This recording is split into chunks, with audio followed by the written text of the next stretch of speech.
మీకందరికీ నిండు మనసుతో ప్రేమపూర్వకమైనటువంటి వందనాలు. పరిశుద్ధ గ్రంథము నుండి యెహోషువ గ్రంథం 3వ అధ్యాయం 11వ వాక్యాన్ని నేను చదువుతాను. అందరూ పరిశుద్ధ గ్రంథాలు తెరిచి చూడండి.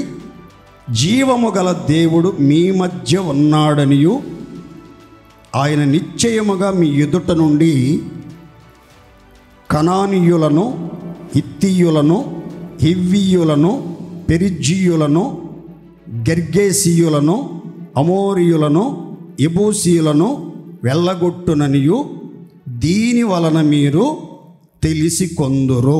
అందరూ ఆమేన్ చెప్తాం గట్టిగా, ఆమేన్. మీరు వాగ్దానాన్ని ప్రార్థన చేసుకోవటానికి వీలుగా నేను షార్ట్కట్లో మీకు ఆ వాగ్దానాన్ని చెప్తాను. అందరూ ఆ మాటను అండర్లైన్ చేసుకోండి. జీవము గల దేవుడు మీ మధ్య ఉన్నాడని మీరు తెలుసుకొందురు. జీవము గల దేవుడు మీ మధ్య ఉన్నాడని మీరు తెలుసుకొందురు. అందరూ ఒక్కసారి నోరు తెరిచి బిగ్గరగా చెప్పండి ఆ మాట. ఇజ్రాయేలీల సర్వసమాజం షిత్తీము నుండి బయలుదేరి యోర్దాను దాటటానికి యోర్దాను దరికి చేరారు. యోర్దాను దాటితే దేవుడు పితరులకు ఇస్తానని చెప్పినటువంటి వాగ్దత్త దేశంలో వాళ్ళు ప్రవేశిస్తారు. ఇప్పుడు పితరులైనటువంటి ఇశ్రాయేలీలకు ఈ యొక్క యోర్దాను ఇద్దరి నుండి అద్దరికి వెళితే వాగ్దాన దేశంలో, వాగ్దాన భూమిలో, సర్వ సమృద్ధి కలిగిన దేశములో, మంచి దేశములో, లోపము లేని దేశములో, దేవుని కన్నులు ఎల్లప్పుడూ ఉన్నటువంటి దేశములో, దేవుడు లక్ష్య పెట్టే దేశములో వాళ్ళు అడుగు పెడతారు. అయితే దానికి ముందుగా నాయకులు పాలెంలో సంచరించి ఇజ్రాయేలీలందరినీ జాగృతిపరిచారు. మిమ్మల్ని మీరు పరిశుద్ధపరచుకోండి, దేవుడు మీ మధ్యలో దిగివచ్చి అద్భుత కార్యాలు చేస్తాడు, మీరు ఈ రీతిగా ప్రయాణం చేయాలి, మీరు మందసానికి ఎంత ఎడమగా ఎంత దూరముగా ఉండి మీ యాత్రను కొనసాగించాలని కొన్ని హెచ్చరికలు, కొన్ని సూచనలు, కొన్ని సలహాలు నాయకులు తెలియపరిచారు. ఆ తర్వాత యెహోషువ ఇశ్రాయేలీల సర్వసమాజం దగ్గరికి వచ్చి నాయకులతోనూ ఇజ్రాయేలీల సర్వసమాజంతోనూ చెప్పిన మాట ఏంటంటే, మీరు ఇక్కడికి వచ్చి నా యొద్దకు వచ్చి నా ఎదుటికి వచ్చి మీ దేవుడైన యెహోవా మాటలు వినండి అని ఆజ్ఞాపించి వాళ్ళతో చెప్పటం మొదలుపెట్టాడు. సర్వలోక నాథుని నిబంధన మందసం మీకు ముందుగా యోర్దాను దాటబోచు ఉన్నది. సర్వలోకనాథుని నిబంధన మందసం మీకు ముందుగా యోర్దాను దాటుచూ ఉన్నటువంటి సమయంలో జీవము కలిగినటువంటి దేవుడు,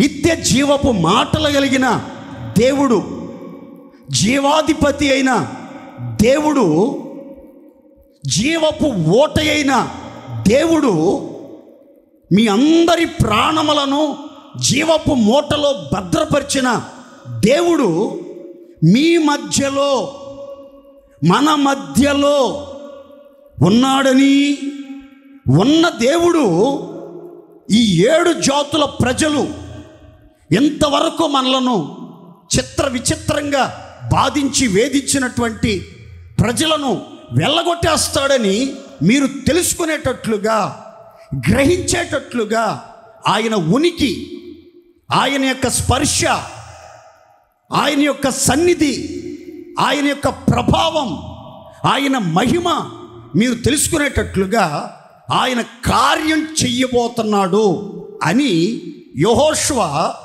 నాయకులతో ఇశ్రాయేలు సర్వసమాజంతో చెప్తూ అన్నాడు. నిబంధన మందసం యాజకుల భుజస్కంధాల మీదకి వెళ్తుంది. ఆ మందసాన్ని యాజకులు ఎత్తుకుని వాళ్ళు యోర్దాను నదిలో అడుగు పెడతారు.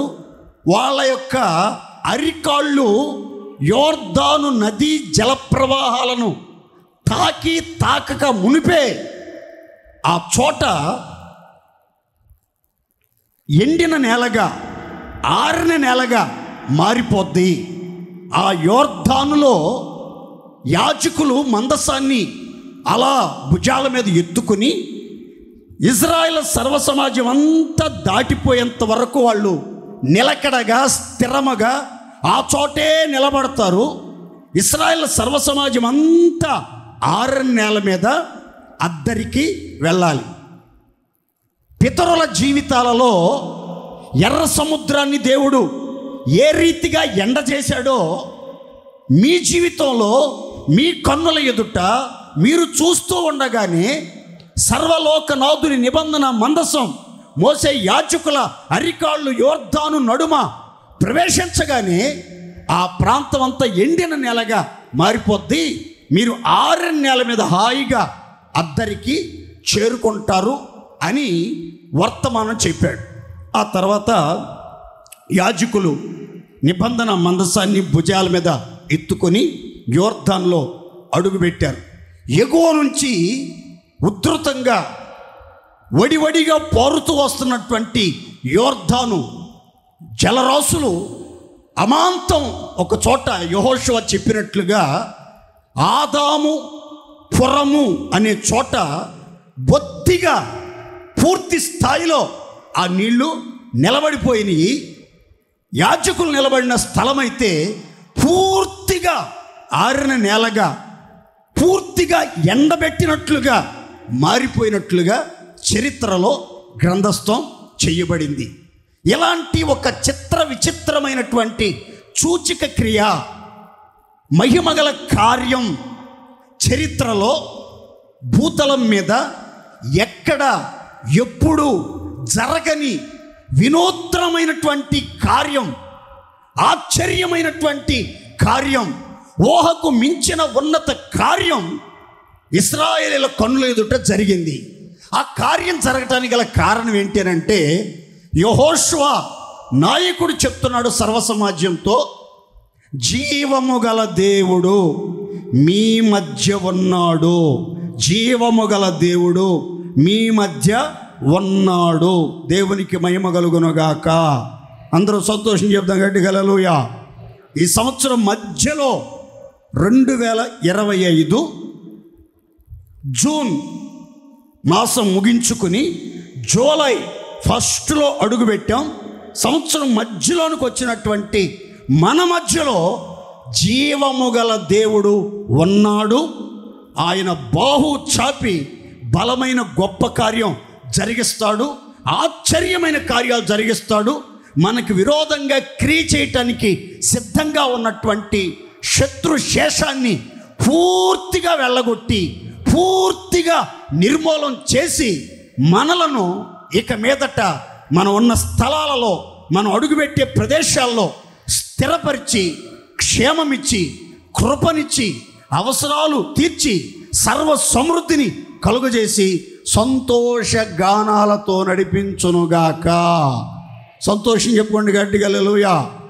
మీరు ఈ నెలలో ఈరోజు మొదలుకొని క్షణక్షణం, అనుక్షణం ఒంటరిగా ఉన్నా, ఇంటిలో ఉన్నా, సంఘంలో ఉన్నా, పని మీద ఏదైనా ప్రాంతాలకు వెళ్తున్నా, ఏ వ్యాపార స్థలంలో ఉన్నా, ఉద్యోగ స్థలంలో ఉన్నా, కాలేజీలో ఉన్నా, పని స్థలంలో ఉన్నా, ఏ ప్రాంతంలో ఉన్నా సరే మీరు ఒక్కటే గుర్తుపెట్టుకోవాలి, మీరు ఎక్కడికి వెళితే అక్కడ జీవము గల దేవుడు మీ మధ్యలో ఉండునుగాక, ఉండునుగాక. మీకు విరోధంగా క్రియ చేసే శత్రుక్రియలన్నింటినీ దేవుడు పారద్రోలునుగాక, విరోధులందరినీ వెళ్ళగొట్టునుగాక, అన్ని వైపులా నెమ్మదిని దయచేయునుగాక. ఆమేన్. మనం ఆరాధించే దేవుడు ఎవరు అనే వివరాలు ఈ రాత్రి నేను మీకు 5 మాటలు చాలా క్లుప్తంగా వివరంగా చెప్తాను, జాగ్రత్తగా వినండి. మనం ఆరాధించే దేవుడి గురించి బైబిల్ చెప్తుంది, జీవము గల దేవుడు. అందరు చెప్పండి గట్టిగా. యోహాను తన సువార్తలోను, పత్రికలలోను ఈ మాట యొక్క ప్రాధాన్యతను గురించి, విశిష్టతను గురించి చాలా చక్కని విషయాలు చెప్తారు. ఏమనంటే, ఆయనలో జీవముండెను, ఆ జీవము మనుషులకు వెలుగై ఉండెను, ఆయన మూలముగా సమస్తము కలిగెను, ఆయన లేకుండా ఏది కలుగలేదు అని ఒక సుందరమైనటువంటి మాటను తెలియపరుస్తాడు. యేసుక్రీస్తు ఆదిలో ఉన్నటువంటి దేవుడు, కృపా సత్య సంపూర్ణుడు, శరీరధారిగా ఈ లోకానికి దిగివచ్చినటువంటి శక్తి కలిగిన దైవ కుమారుడు. ఆయనలో ఏముందట? జీవముంది. అందుకే ఆయన జీవాధిపతి.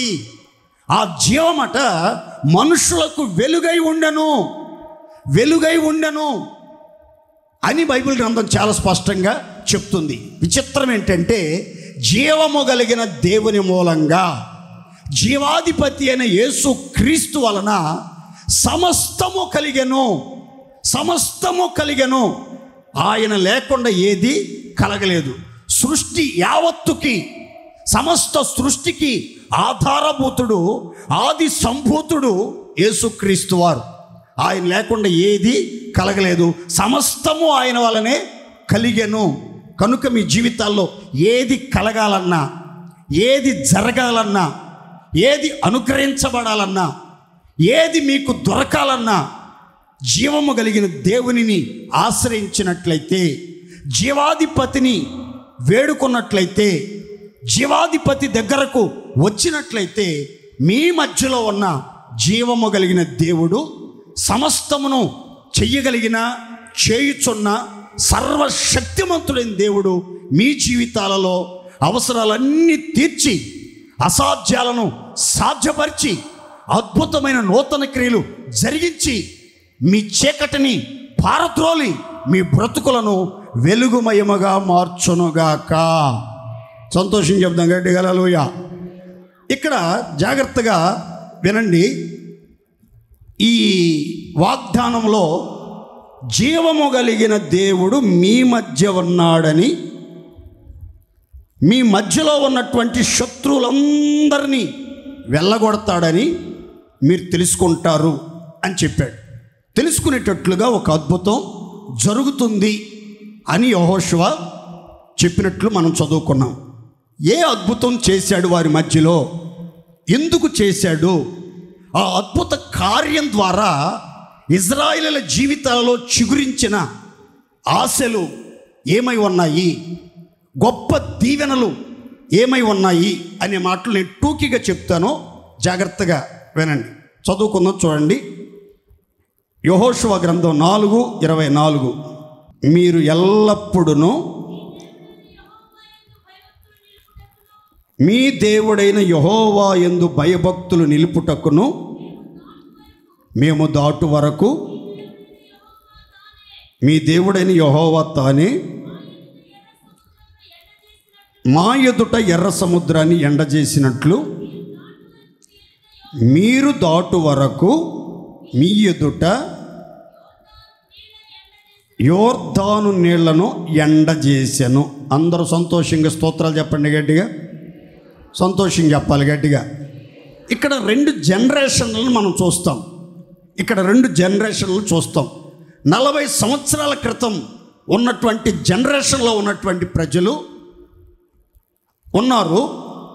40 సంవత్సరాల కాలంలో పుట్టి పెరిగినటువంటి ప్రజలు ఉన్నారు.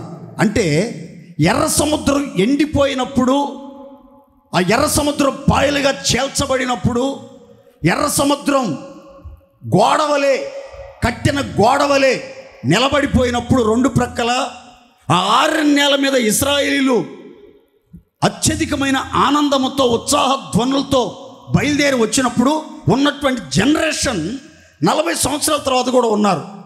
ఈ అరణ్య యాత్రలో ఎర్ర సముద్రం దాటిన తర్వాత పుట్టినటువంటి వాళ్ళు చాలామంది, అలాంటి విచిత్రమైన అద్భుతాలు చూడని వాళ్ళు కూడా చాలామంది ఉన్నారు. అందుకని ఇక్కడ ఒక మాట రాయబడింది, మీరు ప్రస్తుతం ఉన్నటువంటి మీరు ఎల్లప్పుడూ మీ దేవుని యందు భయభక్తులు కలిగి నడిపించబడేటట్లుగా, జ్ఞానము కలిగి నడిపించబడేటట్లుగా, చెడుతనాన్ని అసహించుకుని నీతిగా పవిత్రంగా బ్రతుకుతూ దేవుని ఎడల గౌరవంగా దేవుని యొక్క నీతిని నెరవేర్చుచు వినయ భయభక్తులతో ఆ దేవుణ్ణి స్మరించుచు స్తుతించుచు ఆరాధిస్తూ ఆనందిస్తూ అనుసరిస్తూ ఆశీర్వదించబడుతూ ఆశలు తీర్చుకుంటూ అత్యధికమైన ఆనందంతో ముందుకు సాగేటట్లుగా మీ జీవితంలో దేవుడు ఈ కార్యం చేశాడు. ఏ కార్యం? మా ఎదుట ఎర్ర సముద్రాన్ని ఎండబెట్టిన దేవుడే మీ ఎదుట ఈ యోర్దానును కూడా ఎండబెట్టాడు. దేవునికి మహిమ కలుగునుగాక. ఇందులో మనం నేర్చుకోవాల్సిన చక్కని మాట ఏంటంటే, దేవుని యందు భయభక్తులు కలిగి క్షేమంగా దీర్ఘాయుతో తృప్తిపరచబడాలని ఆశించే ప్రతి ఒక్కరూ పితరుల జీవితాల్లో జరిగిన కార్యాలు మన జీవితంలో కూడా జరగాలి. పితరుల జీవితాల్లో వారికి తోడుగా ఉండి, వారి మధ్యలో ఉండి, వారి అవసరాలన్నీ తీర్చి వారిని సంతోష గానాలతో నడిపించిన దేవుడు మనలను కూడా నిత్యత్వంలో ప్రవేశించేదాకా నడిపిస్తాడు అని గ్రహింపు, ఆ విశ్వాస్యత, ఆ నమ్మకం మనకు కలిగేటట్లుగా దేవుడు నాడు చేసిన అద్భుతాలే నేడు కూడా చేయాలని కోరుకుంటున్నాడు. ఎందుకనంటే మనము ఎల్లప్పుడూ దేవుని ఎడల భయభక్తులు కలిగి జీవించున్నట్లు. దేవునికి మహిమ కలుగునుగాక. అందరు చెప్పండి గట్టిగా హల్లెలూయా. మన దేవుడు నిన్న నేడు నిరంతరం ఒక్కటే రీతిగా ఉన్నాడు. ఆయన మార్పు లేని దేవుడు. ఆయన కార్యాలు మారవు.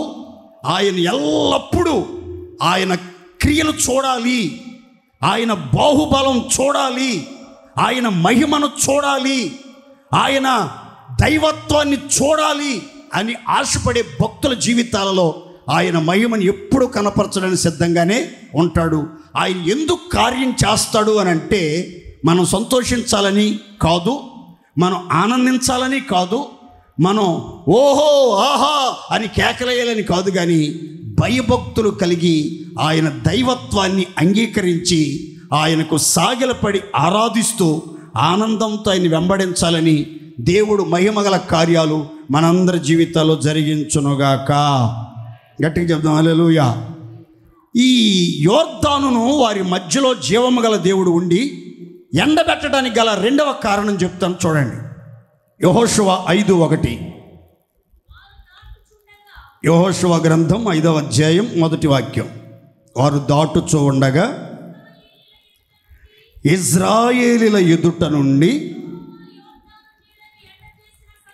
యెహోవా యోర్దాను నీళ్లను ఎండజేసిన సంగతి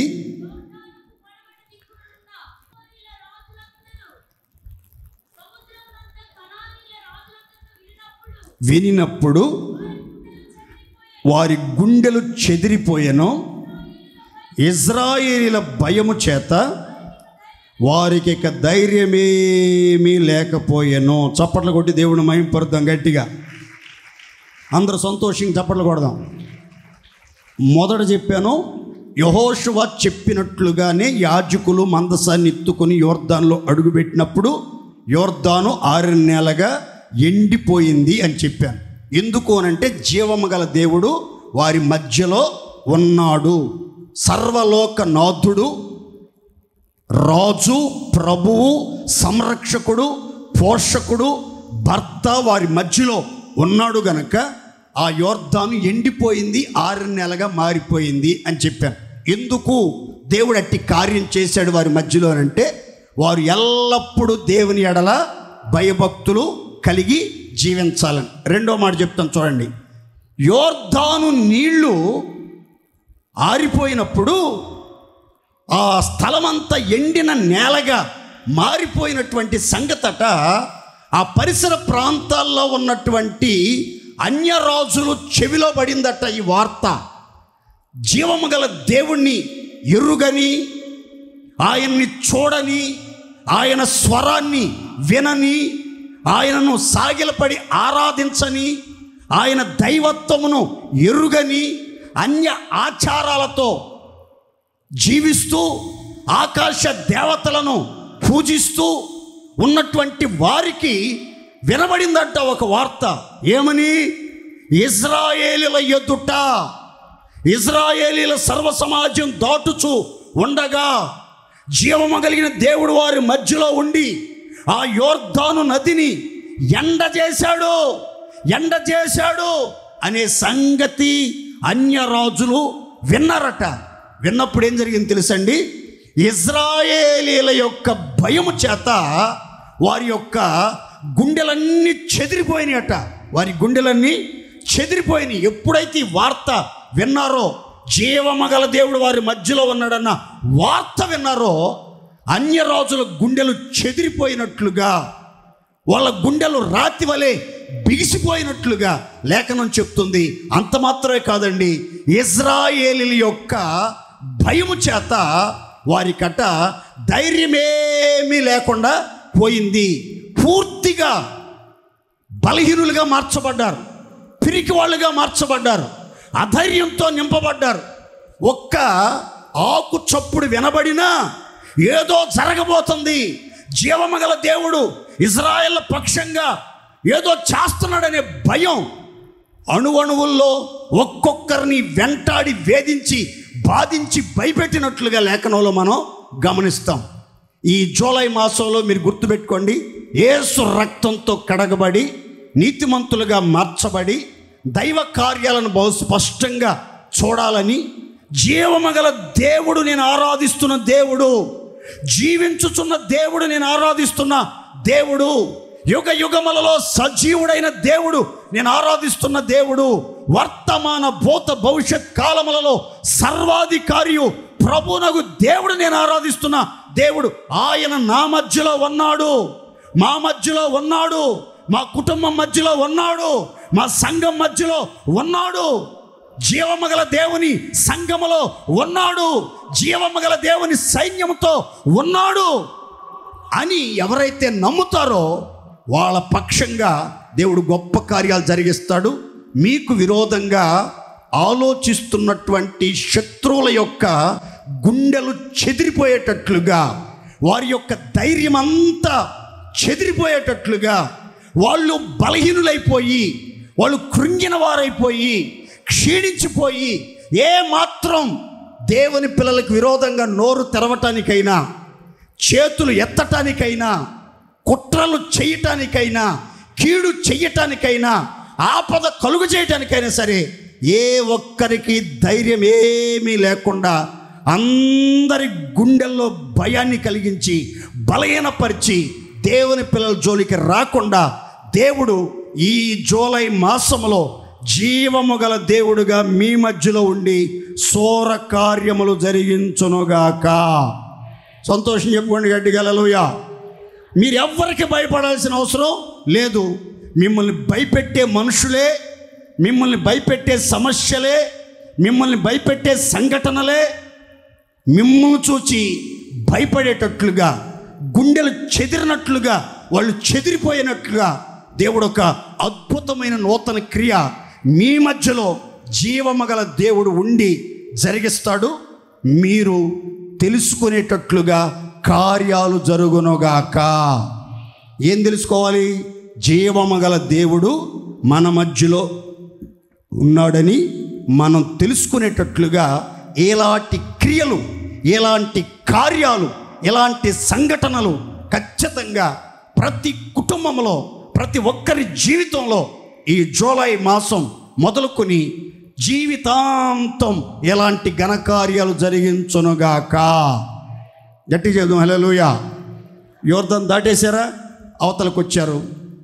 వచ్చిన వెంటనే వాళ్ళు గిల్గాలు అనే ఒక ప్రాంతానికి వచ్చిన తర్వాత దేవుడు యెహోషువతో చెప్పాడు, ఈ స్థలంలో సున్నతి ఆచరణ జరగాలి, రాతి కొత్తులు సిద్ధపరిచి అందరికీ, సున్నతి చెయ్యబడని వారందరికీ ఇక్కడ సున్నతి కార్యక్రమం జరిగించాలని. ఆ తర్వాత అక్కడ సున్నతి కార్యక్రమం జరిగింది. వాళ్ళు బాగుపడేంత వరకు అక్కడ ఉన్నారు. అప్పుడు దేవుడు ఒక మాట చెప్పాడు యెహోషువతో. ఏమనంటే, ఐగుప్తు యొక్క అవమానాన్ని ఇశ్రాయేలీయులందరి మీద నుంచి నేను నేడు దొర్లించి వేసి ఉన్నాను. చప్పట్లు కొడదాం, గట్టిగా చప్పట్లు కొడదాం. హల్లెలూయా. మీ మధ్యలో ఉన్నటువంటి జీవము గల దేవుడు ఉన్నాడని మీరు తెలుసుకునేటట్లుగా ఈరోజు మరొక శుభవార్త చెప్తున్నాను, శుభ వాగ్దానం చెప్తున్నాను, ఒక మంచి మాట చెప్తున్నాను. గుర్తుపెట్టుకోండి, మీ మీద ఉన్నటువంటి అవమానాన్ని, నిందలను దేవుడు దొర్లించి వెయ్యునుగాక. విశ్వాసంతో చెప్పుకోండి గట్టిగా ఆమేన్. ఎన్నో రకాల అవమానాలు, ఎన్నో నిందలు, అబద్ధంగా మీ మీద ఎన్నో చెడ్డ మాటలు, ఎన్నో భయంకరమైనటువంటి మాటలు మిమ్మల్ని గాయపరిచేటట్లుగా, మిమ్మల్ని చులకన చేసేటట్లుగా, మిమ్మల్ని నీచపరిచేటట్లుగా, మిమ్మల్ని తక్కువ చేసేటట్లుగా, మిమ్మల్ని హీనపరిచేటట్లుగా, మిమ్మల్ని కృంగజేసేటట్లుగా, మిమ్మల్ని క్షీణింపజేసేటట్లుగా, మిమ్మల్ని భయంతో నింపబడేటట్లుగా రకరకాల అవమానాలు, రకరకాల నిందలు, రకరకాల సూటిపోటి మాటలు ఎన్నో మీ మీదకి శత్రువులు కావచ్చు, ఇంటి వాళ్ళు కావచ్చు, బంధువులు కావచ్చు, రక్త సంబంధాలు కావచ్చు, ఆత్మీయులు కావచ్చు, నీ స్నేహితులే కావచ్చు, నీ సమకాలికులే కావచ్చు, నీకు బాగా పరిచయమైనటువంటి వ్యక్తులే కావచ్చు, రకరకాలుగా మీరు సంతోషంగా ఉంటే చూస్తే తట్టుకోలేక, మీరు ఆశీర్వదించబడతా ఉంటే భరించలేక అసూయతో కొంతమంది అవమానపరిచారు. ఎవరో రెచ్చగొడితే కొంతమంది మీ వద్దకు వచ్చి మీ మీద లేనిపోని నిందలు మోపి మిమ్మల్ని చులకన చేసి మిమ్మల్ని భయపెట్టి కృంగజేసేటట్లుగా ప్రవర్తించారు. రకరకాల సవాళ్ళు విసిరారు. మీ అంతు చూస్తామని, మీరు ఎలా బ్రతుకుతారో, మీరు ఎలా కొనసాగుతారో, మీరు ఎలా జీవిస్తారో, మీరు ఎలా వ్యాపారం చేస్తారో, మీరు ఎలా నిలబడతారో మేము కూడా చూస్తాం అని ఎంతమంది దౌర్జన్యంగా మీతో మాట్లాడారో మొత్తం మీద దేవుడి నెలలో చెప్తున్నాడు. గుర్తుపెట్టుకోండి, నేడే, స్టిల్ టుడే జీవమగల దేవుడు మీ మధ్యలో ఉండి మీ మీద ఉన్నటువంటి అవమానాలు, నిందలు, భయంకరమైనటువంటి శత్రు కార్యాలను ఈరోజే దొర్లించి వెయ్యునుగాక. విశ్వాసంతో చెప్పుకోండి గట్టిగా ఆమేన్. ఇక ఎన్నడూ ఆ అవమానం మీ కళ్ళకి కనబడదు. మీకు వివరంగా చెప్తా చూడండి. ఒక ఎత్తైన పర్వతం మీదకి తీసుకెళ్ళి ఒక పెద్ద రాయిని దొర్లించారనుకోండి కిందకి, అది ఆ రాయిలాగానే ఉండదు. అది ముక్కలుగా పగిలిపోయి కిందకు వచ్చేసరికి దాని యొక్క భాగాలు గుర్తించడం కూడా చాలా కష్టతరం. అలాగున ఎన్నో సంవత్సరాలుగా, 40 సంవత్సరాలుగా, 30 సంవత్సరాలుగా, 10 సంవత్సరాలుగా, 5 సంవత్సరాలుగా, 5 మాసాలుగా మీ మీద మోపబడిన అవమానాలు, మీ మీద మోపబడిన నిందలు, మీరు ఎదుర్కొంటున్న పోరాటాలు, మీరు అనుభవిస్తున్నటువంటి క్షోభ అంతా చూచిన దేవుడు ఈరోజు ఖచ్చితంగా మీతో చెప్తున్నమాట, జీవము గల దేవుడు మీ మధ్య ఉన్నాడు. ఈ సంగతి మీరు తెలుసుకునేటట్లుగా మీ జీవితంలో ఉన్న అవమానాన్ని యేసు ఖచ్చితంగా దొర్లించి వెయ్యునుగాక. మొదట భయభక్తులు నిలిపేటట్లుగా యోర్దాన్ని ఎండబెట్టాడు. రెండవదిగా శత్రువుల గుండెల్లో చెదిరిపోయేటట్లు, వారికి ఇశ్రాయేలీయుల భయం కలిగి వాళ్ళకి ఏమాత్రం ధైర్యంగా ఉండకుండా ఉండేటట్లుగా యోర్దాన్ని ఎండబెట్టాడు. ఎండబెట్టిన తర్వాత వాళ్ళు యోర్దాన్ దాటిన తర్వాత వాళ్ళ మధ్యలో ఉన్న దేవుడు వారి మీద ఉన్నటువంటి అవమానాలన్నీ దొర్లించి అవమానానికి ప్రతిగా రెట్టింపు ఘనత కలుగు చేశాడు. దేవునికి మహిమ కలుగునుగాక. నేను నమ్ముతున్నాను, ఈ జూలై మాసంలో మీకు దేవుడు రెట్టింపు ఘనతను ధారాళంగా దయచేయునుగాక. ఎక్కడ అవమానపడ్డారో, ఎక్కడ నింద అనుభవించారో అక్కడ రెట్టింపు భాగానికి కర్తలవుతారు. రెట్టింపు ఘనతను స్వతంత్రించుకుంటారు. రెండంతల ఆశీర్వాదం మీ సొంతమవుతుంది. ఇట్టి కార్యాలు జీవమగల దేవుడు ఖచ్చితంగా మీ మధ్యలో ఉండి జరిగించునుగాక. రెండవ మాట చెప్తాను, చదువుకుందాం చూడండి. సమూయేలు 2వ గ్రంథం 22వ అధ్యాయం 47 నుండి 49 వచనాలు చదువుకుందాం. యెహోవా జీవము గలవాడు, నా ఆశ్రయ దుర్గమైన వాడు, స్తోత్రార్హుడు, నాకు రక్షణాశ్రయ దుర్గమైన దేవుడు మహోన్నతుడగునుగాక. నా నిమిత్తము ప్రతిదండన చేయు దేవుడు, ఆయన నా నిమిత్తము పగ తీర్చు దేవుడు, జనములను నాకు లోబర్చువాడు ఆయనే నా శత్రువుల చేతిలో నుండి నన్ను విడిపించును. నా మీదికి లేచిన వారి కంటే ఎత్తుగా నీవు నన్ను హెచ్చించుదువుగాక. అందరూ చేతులెత్తి గట్టిగా స్తోత్రం చెప్దాం. హల్లెలూయా. గట్టిగా చెప్దామండి, హల్లెలూయా. ఈ రాత్రి మీరు గుర్తుపెట్టుకోండి, దైవ వర్తమానం, జీవము గల దేవుడు మన మధ్యలో ఉండి ఎలాంటి కార్యాలు జరిగిస్తాడు, ఆయన మన మధ్యలో ఉంటే మన జీవితంలో కలిగే ఆశీర్వాదాలు ఏంటి అని వివరాలు చెప్తున్నాను.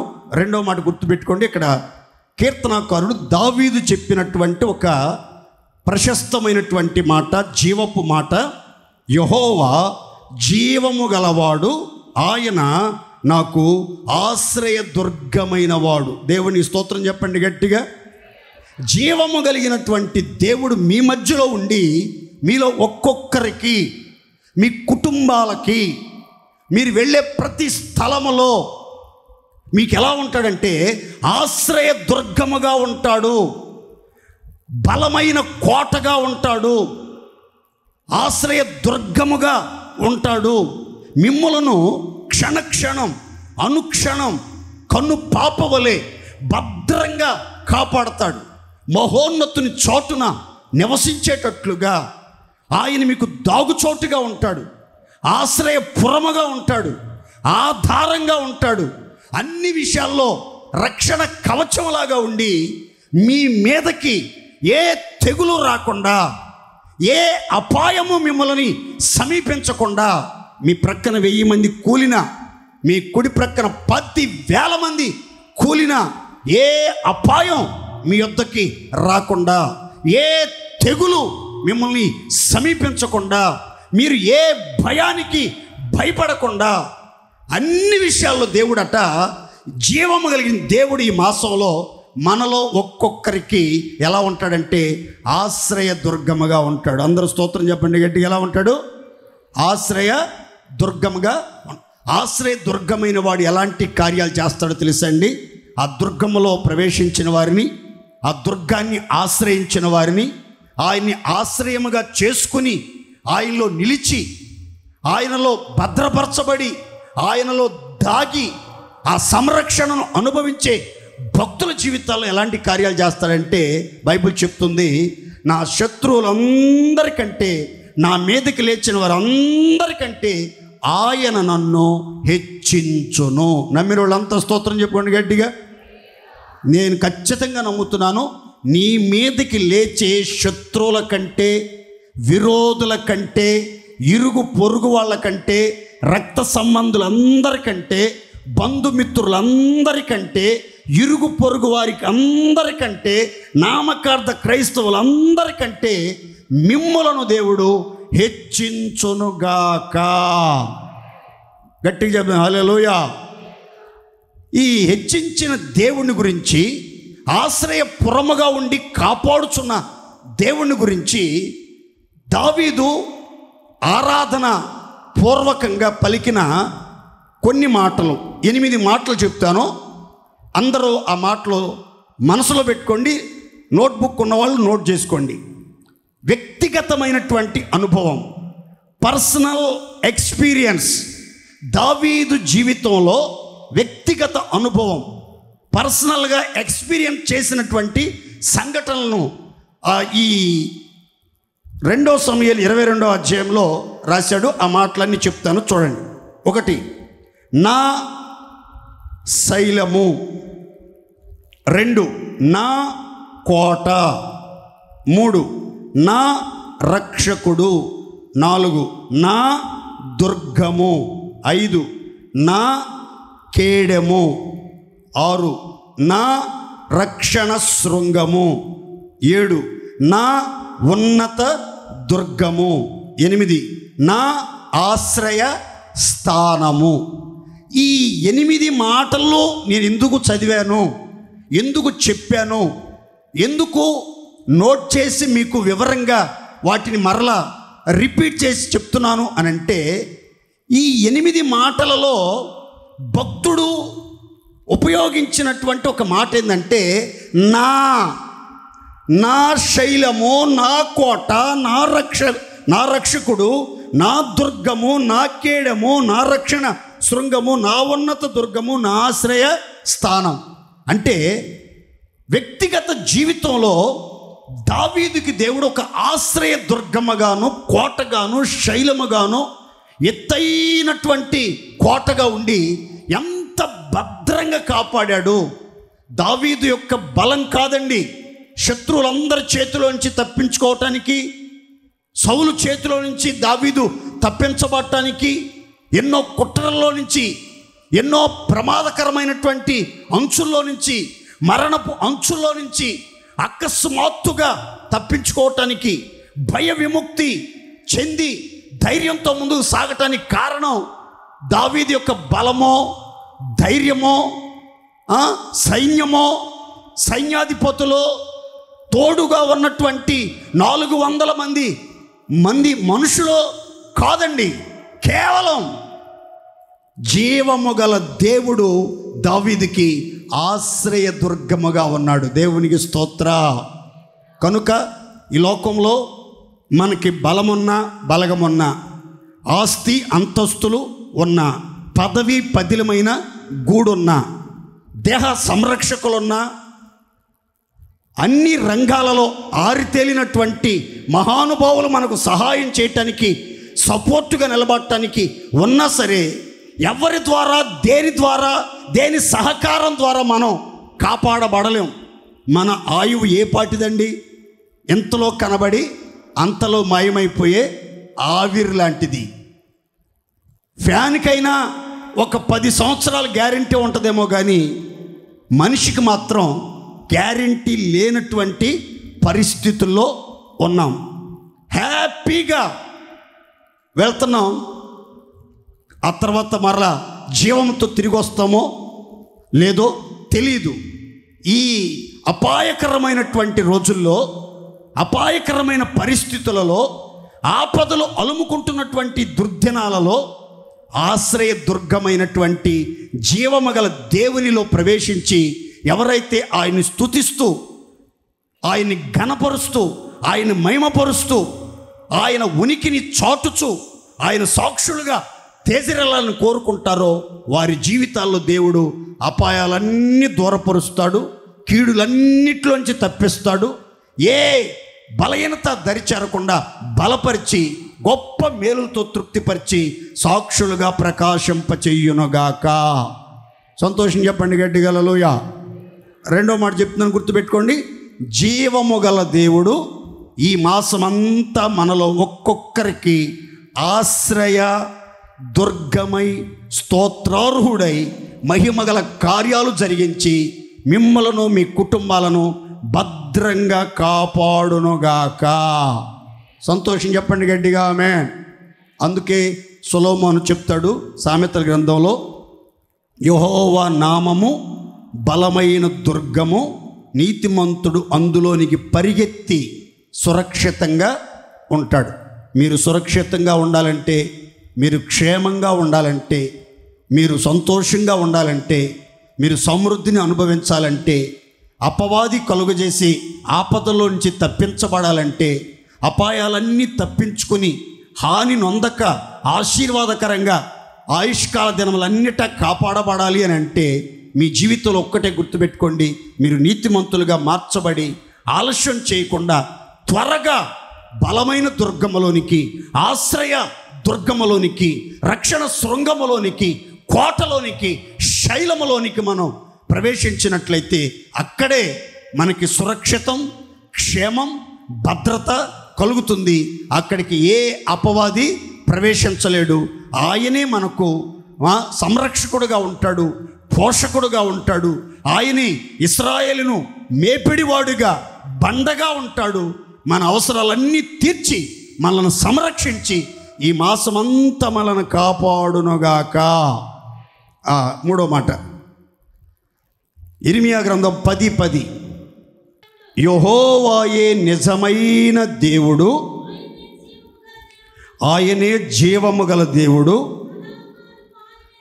సదాకాలము ఆయనే రాజు. చప్పట్లు కొట్టండి, గట్టిగా గట్టిగా చప్పట్లు కొట్టాలి.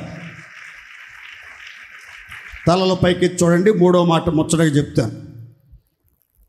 యెహోవాయే నిజమైన దేవుడు, నిత్య జీవమైన దేవుడు, ఆయన జీవము గల దేవుడు, జీవించుచున్న దేవుడు, జీవాధిపతి అయిన దేవుడు. ఆ దేవుడు ఎవరు అనంటే ఇక్కడ ఇర్మియా ఒక చక్కని వాస్తవాన్ని చెప్తున్నాడు. ఏమనంటే ఆయన సదాకాలము రాజు. చెప్పండి, నోరు తెలిసి అందరు గట్టిగా. జీవం గల దేవుడు ఎవరట? సదాకాలం. అందరు గట్టిగా నోరు తెచ్చి చెప్పాలి. సదాకాలము మనం ఆరాధించే దేవుడు, జీవించుచున్న దేవుడు, జీవము కలిగిన దేవుడు, జీవాధిపతి అయిన దేవుడు.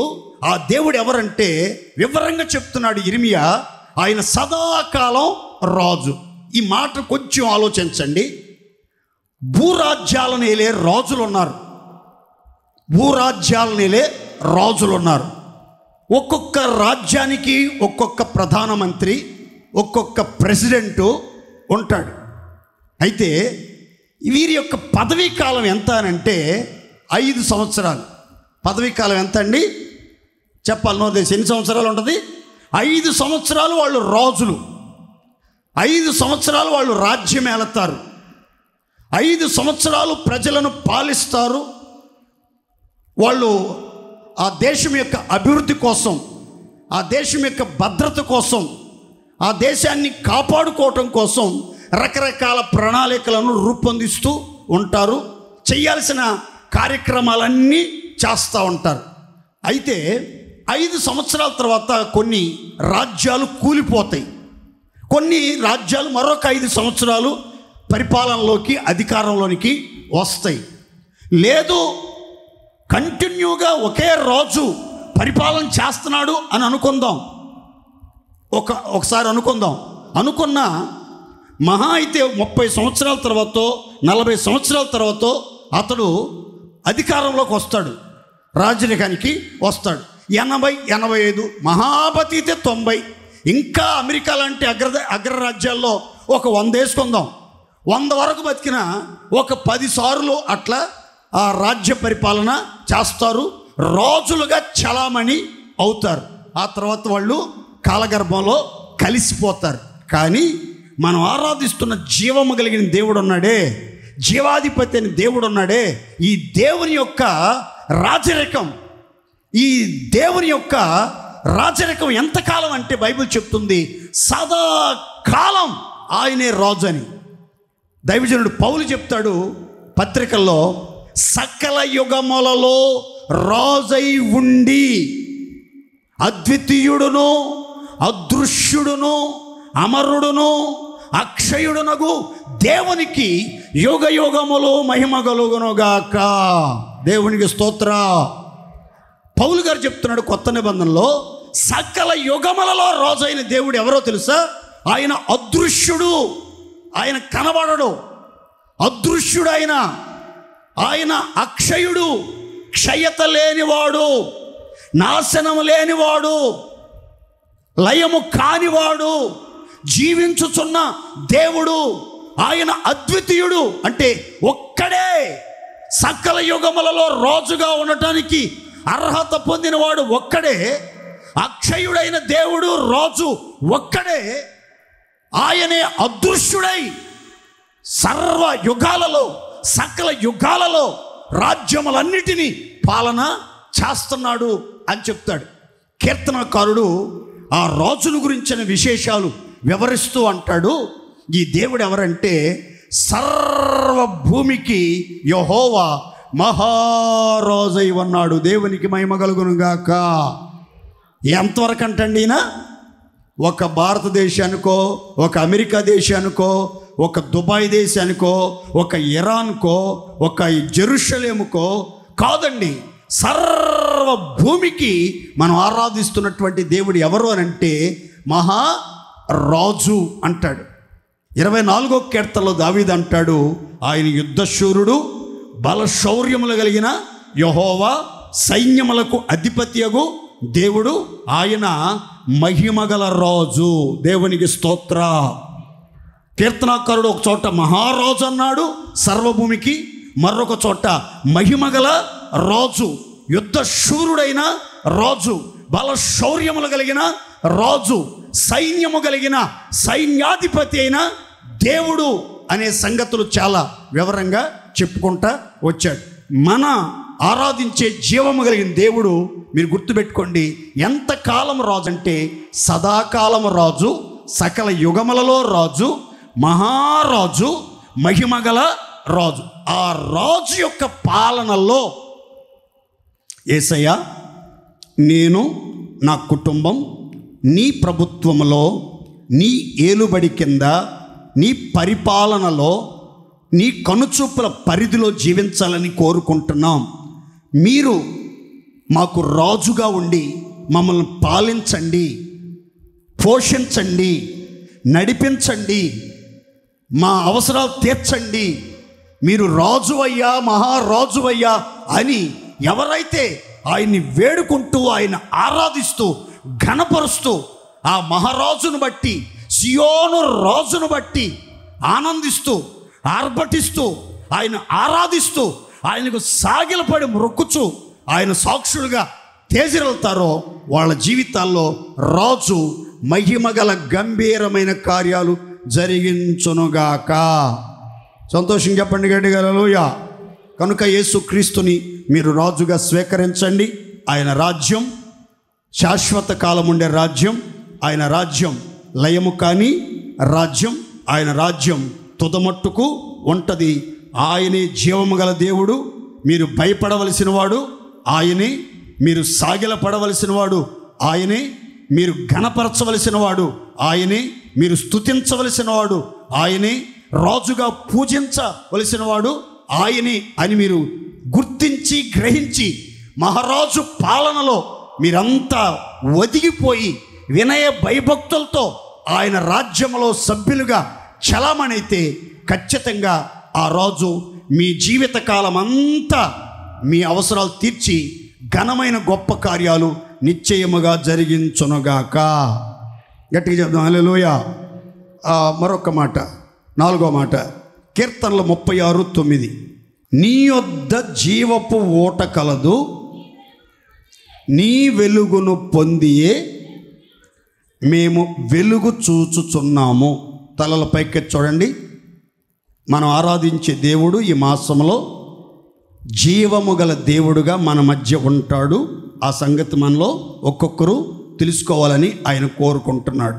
అయితే ఆ జీవము కలిగిన దేవుని గురించి, ఆ దేవుని యొద్ద ఉన్నటువంటి ఒక ఊటను గురించి కీర్తనాకారుడు చెప్తూ ఒక అద్భుతమైనటువంటి మాటను తెలియపరుస్తున్నాడు. ఏమనంటే, యెహోవా నీ యొద్ద జీవపు ఊట కలదు. నోరు తెరిచి చెప్పండి అందరు గట్టిగా. ఏ ఊట? అందరు చెప్పాలి గట్టిగా. ఏ ఊట? జీవపు ఊట. జీవపు ఊట కలదు. నీ వెలుగు చూచి, నీ వెలుగును పొంది మేము వెలుగు చూచుచున్నాము. నీ వెలుగును పొంది మేము వెలుగు చూచుచున్నాము. ఈ జీవానికి వెలుగుకి ఒక లింక్ చెప్తున్నాడు ఇక్కడ. జీవపు ఓట నీ యొద్ద ఉంది.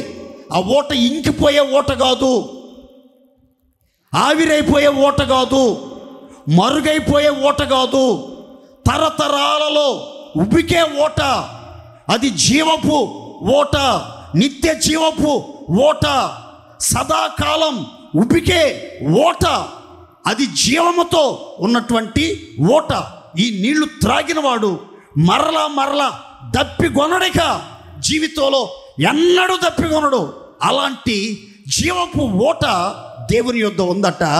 ఆ ఓట దగ్గరికి వచ్చి ఎవరైతే వెలుగును పొందుతారో, వెలుగుతో నింపబడతారో, వెలిగించబడతారో వాళ్ళంతా వెలుగును చూస్తూ ప్రయాణం చేస్తారు. దేవుని స్తోత్రం చెప్పండి గట్టిగా.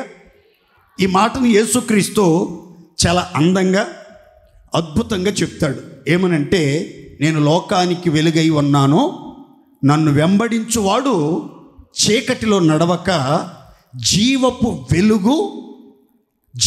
వెలుగు కలిగి నడుస్తాడు అని యేసుక్రీస్తు వారు చక్కని మాట తెలియపరుస్తారు. అంటే యేసుక్రీస్తు దగ్గరికి వచ్చి ఎవరైతే ఆయన వలె వెలిగించబడి, ఆయన వెలుగును పొంది, ఆయన వెలుగును చూచి ఎవరైతే ప్రయాణం చేస్తారో వారెవ్వరిక చీకట్లో నడవరు, చీకట్లోకి వెళ్ళిపోరు, చీకటితో చేతులు కలపరు, అంధకార సంబంధమైన క్రియలలో పాలిభాగస్తులుగా జీవించరు.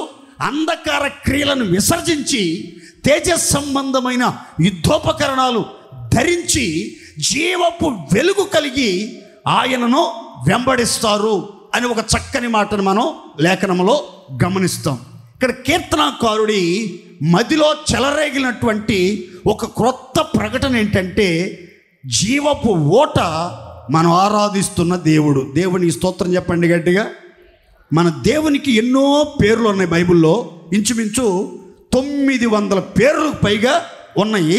అయితే ఇక్కడ ఒక ప్రత్యేకమైన పేరుతో పిలుస్తున్నాడు కీర్తనకారుడు. ఏంటంటే, నీ యొద్ద ఒక జీవపు ఓట ఉంది. ఆ జీవపు ఓటే జీవాధిపతి అయిన యేసుక్రీస్తు. ఈ జీవపు ఓటను గురించి ఇక్కడ కీర్తనకారుడు రాస్తే, జీవపు మూటను గురించి అబీగయలు చెప్తుంది. జీవపు ఓట, జీవపు మూట. గుర్తుపెట్టుకోండి, 2 మాటలు సిమిలర్గా ఉంటాయి. ఓట, మూట. ఇక్కడ జీవపు ఓట, అక్కడేమో జీవపు మూట. ఇక్కడ దావీదుని గురించి అబీగయలు చెప్తుంది. దావీదు, ఎవరైనా నీ ప్రాణానికి హింసను కలుగజేస్తే, నీ ప్రాణాలు తీయటానికి ప్రయత్నాలు గనక చేస్తే నువ్వేం భయపడబాకు. నువ్వు ఒక్క సంగతి గుర్తుపెట్టుకో, నీ ప్రాణము యెహోవా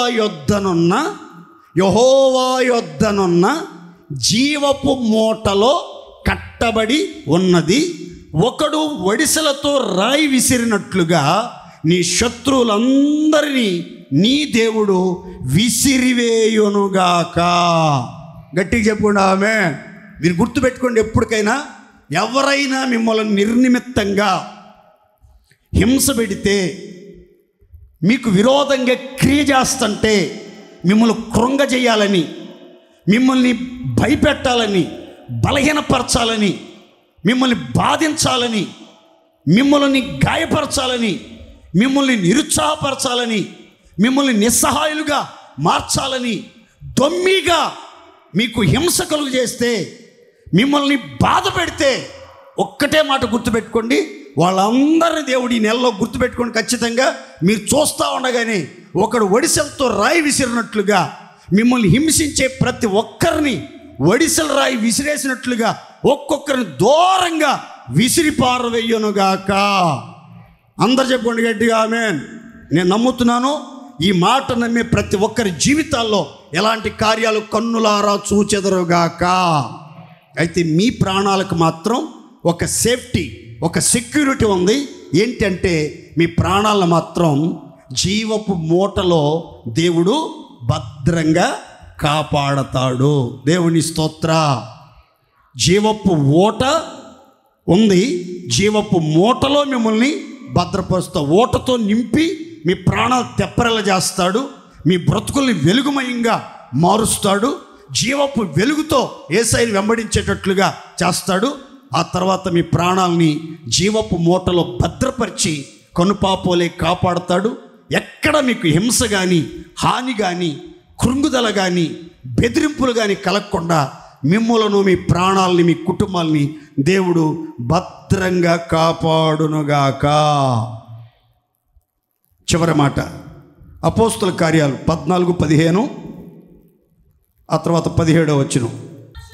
ఆకాశమును, భూమిని, సముద్రమును, వాటిలో ఉన్న సమస్తమును సృజించిన జీవమగల దేవుని వైపు తిరగవలెనని సువార్త ప్రకటించుచున్నాం. 17వ వచనం.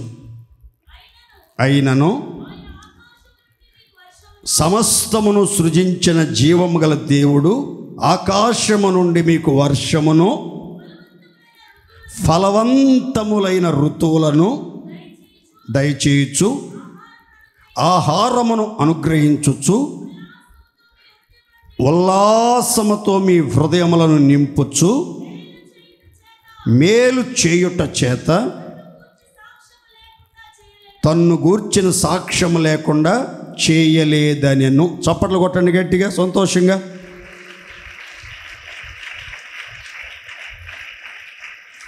ఇక్కడ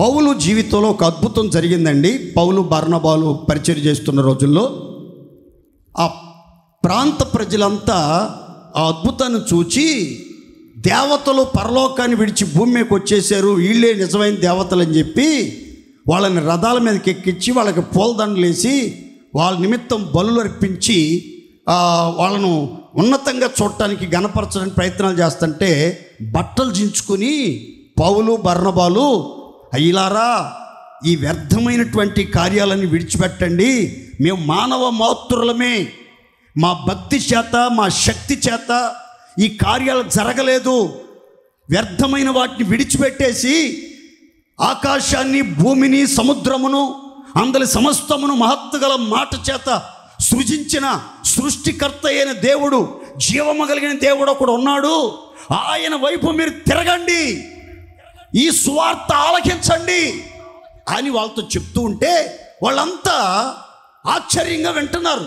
అప్పుడు సమస్తాన్ని సృష్టించిన జీవము గల దేవుని గురించి, ఆ దేవుని ద్వారా జరిగే కార్యాలను గురించి పౌలు చాలా చక్కని సువార్త చెప్పాడు. ఏమనంటే, ఆ జీవము కలిగిన దేవుడు ఆకాశము నుంచి మీ మీద ఋతువుల ప్రకారం దీవెనకరమైన ఫలవంతమైనటువంటి ఫలాలు ఇచ్చేటట్లుగా దీవెనకరమైన వర్షాలు ఋతువుల ప్రకారం కురిపిస్తున్నాడు.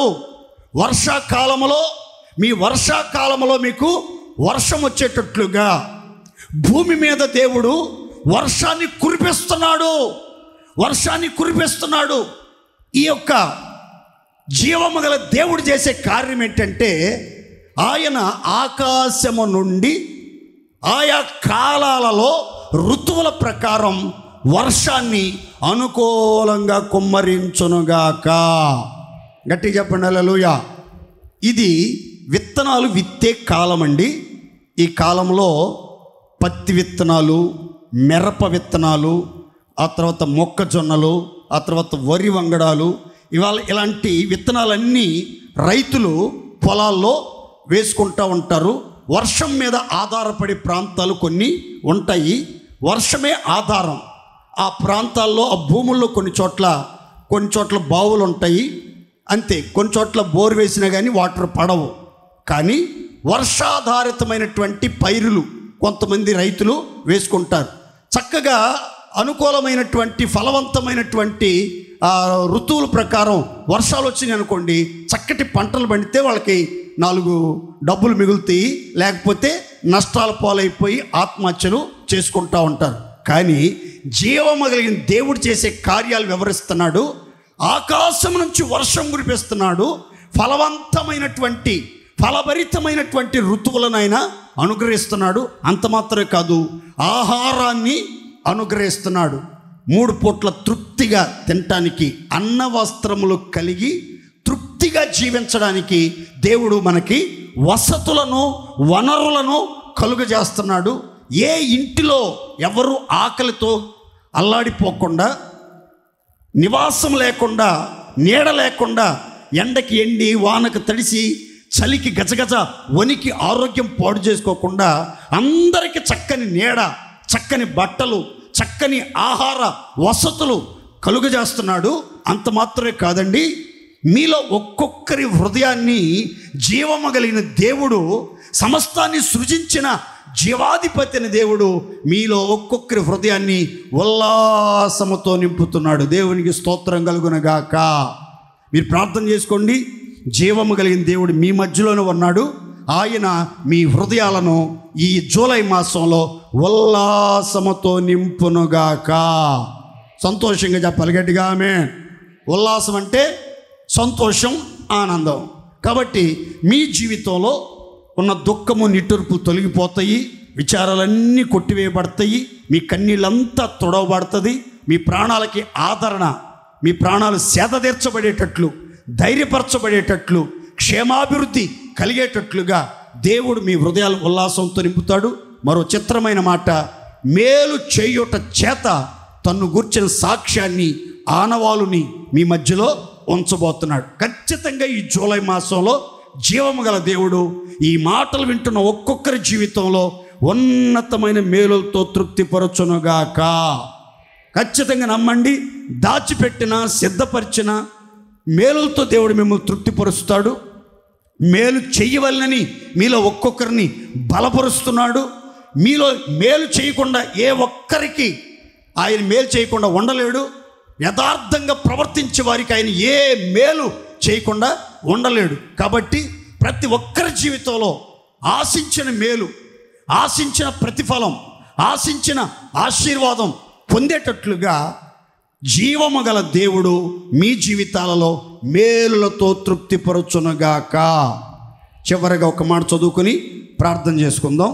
తెస్సలోనికైలకు రాసిన మొదటి పత్రిక 1వ అధ్యాయం 9-10 వచనాలు చదువుకుందాం.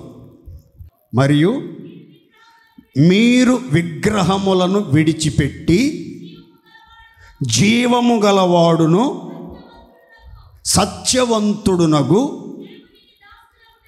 దేవునికి దాసులగుటకును దేవుడు మృతులలో నుండి లేపిన యేసును, అనగా రాబో ఉగ్రత నుండి మనలను తప్పించుచున్న ఆయన కుమారుడైన యేసు పరలోకము నుండి వచ్చునని ఎదురు చూచుటకు మీరు జీవము గల దేవుని వైపు తిరిగి ఉన్నారు. అందరూ చప్పట్లు కొట్టి దేవుని మహిమపడదాం గట్టిగా. ఇక్కడ ఒక చక్కని మాట చెప్తున్నాడు. మీరు విగ్రహములను విడిచిపెట్టి, తెస్సలోనికలో ఉన్నటువంటి ప్రజలంతా ఒకప్పుడు విగ్రహారాధికులు, దేవునిని ఎరగని వారు, దేవుని యొద్దకు రానివారు, నిజ దేవుని యొక్క దైవత్వాన్ని అంగీకరించని, నమ్మనటువంటి మనుషులు విగ్రహాలను పూజించడం, విగ్రహాలలో ఏదో దైవత్వం ఉందని భావించడం, అన్య ఆచారాలతో నడిపించబడుతూ విచ్చలవిడిగా ప్రవర్తించేవాళ్ళు. అయితే వారిలో జ్ఞానం లేదు. అప్పుడు విగ్రహారాధికులుగా ఉన్నప్పుడు జ్ఞానం లేక పెద్దలు ఏ ప్రతిమకు మొక్కమంటే ఆ ప్రతిమకు మొక్కేవాళ్ళు, ఏ విగ్రహానికి దండం పెట్టమంటే ఆ విగ్రహానికి దండం పెట్టేవాళ్ళు, ఏ విగ్రహము ఎదుట పొర్రు దండాలు పెట్టమంటే అక్కడ పొర్రు దండాలు పెట్టేవాళ్ళు. ఎందుకు ఏంటంటే దేవుడు పుణ్యం వస్తుంది, ఆయన దీవిస్తాడు, మేలు చేస్తాడు అని అంటే అలా చేసేవాళ్ళు. అయితే అలాంటి విగ్రహారాధనలో నడిపించబడుతున్నటువంటి తెస్సలోనిక పట్టణంలోనికి దైవజనుడు వెళ్ళి వాక్యాన్ని ప్రకటించాడు. ఆ ప్రకటించినప్పుడు వాళ్ళంతా ఏం చేశారంటే, అప్పటి వరకు పూజించిన, ఆరాధించిన, ప్రార్థించిన విగ్రహాలన్నీ పూర్తిగా విడిచిపెట్టి సత్యవంతుడును జీవము గలవాడునైన యేసు క్రీస్తు, అనగా మృతులలో నుంచి లేపబడిన యేసు క్రీస్తు దగ్గరికి వచ్చి ఆ యేసు క్రీస్తు గట్ట వాళ్ళంతా ఏమయ్యారని రాసిందంటే దాసులుగా మార్చబడ్డారు. దేవునికి మహిమ కలుగును గాక. ఒకప్పుడు విగ్రహాలకు దాసులుగా, పాపానికి దాసులుగా, వ్యసనాలకి దాసులుగా ఉన్నారు. కానీ ఇప్పుడు ఆ పాపపు కాడి, దాస్యపు కాడి విరగగొట్టబడింది. యేసు క్రీస్తు యొక్క దాసులుగా ఉండటానికి వాళ్ళంతా సంతోషంతో యేసు వద్దకి వచ్చారు. యేసయ్య సత్యవంతుడు, యేసయ్య జీవాధిపతి, యేసయ్య మరణాన్ని జయించి తిరిగి లేచిన మృత్యుంజయుడు, సజీవుడు, రానయ్యున్న రారాజు, ఉగ్రతను తప్పించగలిగిన ఉత్తముడు, ఏకైక దేవుడు అని పూర్తిగా నమ్మి ఆయన రాక కోసం ఎదురు చూస్తా ఉన్నారు. ఆయన వైపే నిరీక్షణతో ఎదురు చూస్తూ సిద్ధంగా ఉన్నట్లుగా దైవజనుడు ఈ పత్రికలో రాస్తున్నాడు. ప్రియమైన దేవుని బిడ్డలారా, మన దేవుడు ఎవరు అని అంటే గుర్తుపెట్టుకోండి, సత్యవంతుడు మాత్రమే కాదు, మృతులలో నుంచి లేచినవాడు మాత్రమే కాదు, రాబోయే ఉగ్రత నుంచి తప్పించేవాడు మాత్రమే కాదు, కానీ జీవించుచున్న దేవుడు, జీవము కలిగిన దేవుడు, తన ప్రజల మధ్యలో ఉండి ఆయన కార్యాలు చేయుచున్న దేవుడు. దేవునికి స్తోత్ర. ఈ తెస్సలోనికలో ఉన్నటువంటి వాళ్ళు జీవము కలిగిన దేవుణ్ణి అంగీకరించిన తర్వాత ఆ దేవునికి వాళ్ళు ఎలా మార్చబడ్డారంటే దాసులుగా మార్చబడ్డారు. ఎలా మార్చబడ్డారండి? చెప్పాలి గట్టిగా. ఎలా మార్చబడ్డారు? మనం ఎప్పుడైతే యేసుక్రీస్తుకి దాసులుగా మార్చబడతామో అప్పుడు జరిగే ఒక చక్కని మాట బైబిల్లో రాసి ఉందండి. ఆ ఒక్క మాట చదువుకుందాం దయచేసి చూడండి. 6వ అధ్యాయం రోమాపత్రిక అయినను పాపము నుండి విమోచింపబడి దేవునికి దాసులైనందున పరిశుద్ధత కలుగుటయే మీకు ఫలము, దాని అంతము నిత్య జీవము. దేవునికి మహిమ కలుగునుగాక. తెస్సలోనికలో ఉన్నటువంటి విశ్వాసులు యేసుక్రీస్తును రక్షకుడుగా అంగీకరించి నీతిమంతులుగా మార్చబడి యేసయ్యకు దాసులుగా మార్చబడ్డారు. దాసులైతే కలిగే ఆశీర్వాదం ఏంటి? పాపము నుంచి విమోచింపబడి విగ్రహములను విడిచిపెట్టి యేసయ్యకు దాసులమైతే కలిగే ప్రతిఫలం ఏంటి అని అంటే బైబిల్ అంటుంది పరిశుద్ధత. చెప్పండి గట్టిగా, అందరూ చెప్పాలి గట్టిగా. ఏంటది? దాని అంతం ఏంటంటే నిత్య జీవం, మోక్ష రాజ్యం, పరలోక ప్రవేశం. మనలో మోక్ష రాజ్యాన్ని గురించిన మోక్షాపేక్ష, దైవ శక్తి కలిగినటువంటి వాళ్ళందరూ కూడా చేయాల్సింది ఏంటంటే మొదట పాపము నుంచి విమోచించబడాలి, విగ్రహాలు విడిచిపెట్టేసేయాలి, ఆ తర్వాత దేవునికి దాసులుగా, బానిసలుగా అప్పగించుకోవాలి. దేవుని చిత్తానికి పూర్తిగా అప్పగించుకోవాలి. దేవునికి పూర్తిగా సరెండర్ అయిపోవాలి, పూర్తిగా లోబడిపోవాలి. ఆయన యొక్క అజమాయిషికి, ఆధిపత్యానికి అప్పగించుకుంటే మనలో ఆయన పరిశుద్ధతను రూపిస్తాడు. ఆయన సమరూపంలోనికి మనల్ని మారుస్తాడు. యేసయ్య పరిశుద్ధుడు, యేసయ్య పాపుల్లో చెరక ప్రత్యేకించబడిన పవిత్రుడు, నిర్దోషి, నిష్కల్మషుడు. అంతటి పవిత్రత, అంతటి పరిశుద్ధతలో పరిపూర్ణత మనకి కలగాలంటే మనం యేసయ్య రాకడ పర్యంతం మన కంఠంలో ఊపిరున్నంత కాలం యేసయ్యకి మనం దాసులుగా అప్పగించుకోవాలి. మన అవయవాలను ఆయనకి నీతి సాధనాలుగా అప్పగించుకుంటే మనకు పరిశుద్ధత కలుగుతుంది. ఆ పరిశుద్ధత యొక్క ముగింపేంటి అని అంటే బైబిల్లో పౌలు అంటున్నాడు, నిత్య జీవములో నిత్య రాజ్య ప్రవేశం సమృద్ధిగా అనుగ్రహించబడుతుంది. ఈ తెస్సలోనిక ఉన్న వాళ్ళంతా నిత్య జీవములో ప్రవేశం సమృద్ధిగా కలిగేటట్లుగా మహిమ రాజ్యాన్ని గురించిన ప్రత్యక్షత కలిగి వీళ్ళంతా ఈ లోకం శాశ్వతం కాదు, అగ్ని ప్రళయములో ఈ భూభాగం అంతా కాలిపోద్ది, భూమి దాని మీద ఉన్న కృత్యములన్నీ కాలిపోతాయి, పంచభూతములు మిక్కుటమైన వేండ్రంతో లయపరచబడతాయి. ఓ క్రొత్త భూమి, క్రొత్త ఆకాశం, నూతన యెరూషలేం, సియోన్ నూతనంగా పరమండలములో పరిశుద్ధుల ప్రదేశాలు మరలా ప్రవేశపెట్టబడతాయి.